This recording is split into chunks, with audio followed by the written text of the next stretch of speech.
eu sou o professor Carlos Campos, estou aqui fazendo umas aulas sobre problemas do primeiro grau. A partir dessa aula 26, vamos começar a fazer problemas que falam de mais de um número.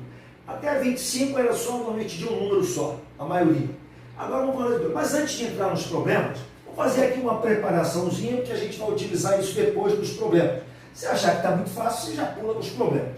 Então eu coloquei aqui, ó, represente, não é para calcular nada, dois números, de modo que, aí eu fiz 4 exercícios. O primeiro, eu quero representar dois números, de modo que, o primeiro, um deles tenha 5 unidades a mais do que o outro. Bom, um vai ter que ter 5 unidades a mais que o outro. Por exemplo, se um for 3, o outro vai ter 3 mais 5, né? Para ter 5 unidades a mais que o outro. Se um for 8, o outro não tem 5 unidades a mais, o outro vai ter que ter 8 mais 5. Ou seja, ele está querendo que eu represente dois números de modo que um tenha 5 unidades a mais que o outro. Quando a gente não sabe, a gente chama um deles de uma letra qualquer. Vou chamar de X, que é o mais comum. Então, vou chamar um deles de X. Aí, o que ele fala? Que um deles tem que ter 5 a mais que o outro. Se esse outro é X, o outro vai ter 5 a mais do que ele. Ou seja, vai ser ele mais 5. Pronto, só representei. Nós vamos utilizar isso depois nos problemas. Esse aqui. Bom, esse aqui que tem que tomar cuidado. Porque, olha só, a diferença entre eles tem que ser 7 unidades. Vamos supor que uma pessoa, Maria, tenha 5 anos e João tenha 7 anos.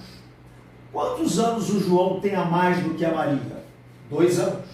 Quantos anos que a Maria tem a menos que o João? 2 anos.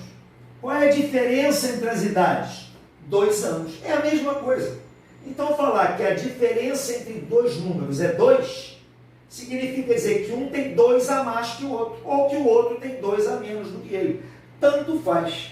Tá? Eu não gosto muito de menos. Então, eu penso assim, se a diferença entre dois números é 2, é porque um tem 2 a mais que o outro, mas poderia ser 2 a menos também. Então, eu faria assim, ó.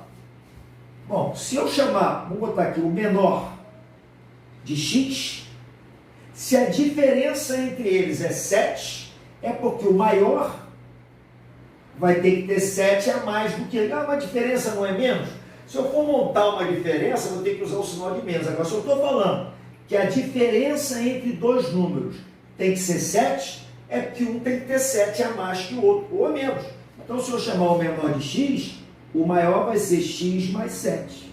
Mas eu também poderia, ó, a diferença é 7, aí eu chamo o maior de X e o menor de X menos 7. Também pode, né? Tanto faz. Eu prefiro essa anotação aqui. Tá? Um é X e o outro é X mais 7. Mas tanto faz. Se você for usar sistema X e Y, você vai representar assim, ó. A diferença entre eles seja 7. X menos Y é igual a 7. Mas aí você vai ter que montar outra equação, porque tem duas incógnitas, tem que formar um sistema. Sempre que eu puder evitar duas incógnitas, eu vou evitar. Vou trabalhar só com uma incógnita. Eu prefiro. Mas tem certos problemas que fica difícil montar só com uma incógnita. E outros nem dá. Bom, vamos ver o próximo ali. Agora eu quero representar dois números, de modo que eles sejam inteiros e consecutivos. Vamos dar um exemplo? Inteiros e consecutivos, quer dizer, seguidos, né? Tipo, 8 e 9, né? 8 e 9 são consecutivos. Quanto que o 9 tem a mais que o 8? Tem uma unidade. Dois números consecutivos, 4 e 5. Engraçado, sempre quando aula que eu pergunto para o aluno, dá exemplo de dois números consecutivos, 90% fala 1 e 2. Não sei quem escolhe 1 e 2, eu sei que é o menor, mas tanto faz. Consecutivos é isso, ó. Um após o outro, né? 4 e 5, 8 e 9, repare. Se eles são consecutivos, quanto que esse tem a mais que o outro? 1. Quanto que esse tem a mais que o outro? 1. Ou seja, a diferença é 1. É igual a esse daqui, ó. É como se eu falasse, a diferença entre dois números é 1. Por quê? Porque eles são consecutivos. Então, se você chamar um deles de X, qual que vem depois dele? X mais 1. Poderia chamar de X e X menos 1? Também poderia, mas não é muito interessante, né? Consecutivos, um é X, outro é X mais 1.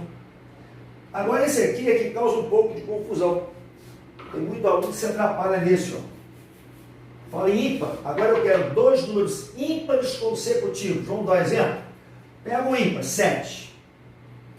Qual é o ímpar que vem depois dele? É o 9. É 7 mais 2, reparou? 9. Se eu pensar, por exemplo, no 13, que é ímpar. Qual é o ímpar que vem depois do 13? Né? O 15?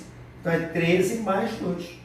Porque os ímpares, assim como os pares, vão de 2 em 2. Então, gente, a ímpar não pode ser 2? Sim. Porque se eu chamar um deles de x, se eu estou falando que eles são ímpares e consecutivos, vamos colocar um S aqui,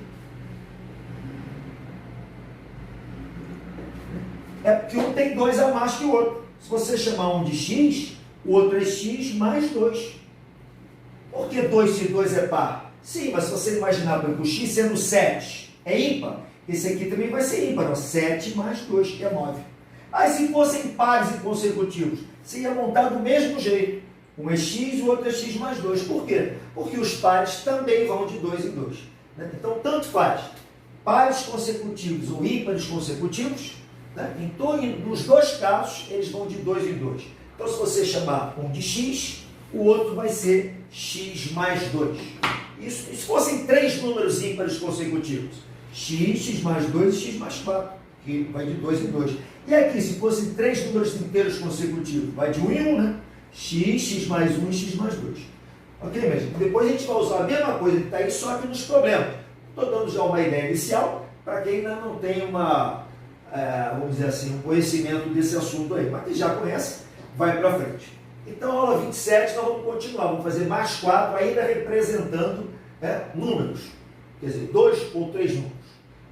Então, nos encontramos na aula de número 27. Obrigado!